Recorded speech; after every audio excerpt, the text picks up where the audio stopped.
পশ্চিমবঙ্গের ঐতিহ্য, সাংস্কৃতিক আর গ্রাম বাংলা অপরূপ সৌন্দর্যের এক অনন্য ঠিকানা উত্তর দিনাজপুর জেলার চপড়া। এখানেই রয়েছে বহু মানুষের আস্থার পীঠস্থান কোটগজ কালী মন্দির। খুব অল্প খরচে আপনি ঘুরে আসতে পারেন এই সুন্দর ও শান্ত পরিবেশে ঘেরা স্থানটি। মন্দিরে যাওয়ার পথে চোখে পড়বে সবুজে মোড়া গ্রাম, মাটির ঘর, বিস্তীর্ণ কৃষি জমি, চা বাগানের মনোমুগ্ধকর দৃশ্য আর ভারত বাংলাদেশ সীমান্তের কাঁচা রাস্তা। প্রাকৃতির নির্মল ছোঁয়া আর গ্রামের শান্ত পরিবেশ আপনাকে ফিরে নিয়ে যাবে শৈশবের সেই সোনালী স্মৃতি।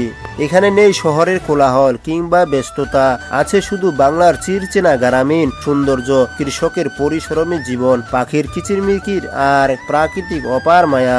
আজকের এই ভিডিওতে আমরা আপনাদের দেখাবো চপড়ার বিখ্যাত কোটগজ কালী মন্দির, কিভাবে এখানে আসবেন, যাতায়াতের খরচ কত, কোথায় কি খাবেন, কি দেখার আছে এবং পুরো ভ্রমণের তথ্য থাকছে এই ভিডিওতে। তাই ভিডিওটি শেয়ার করে সম্পূর্ণ দেখার অনুরোধ রইল।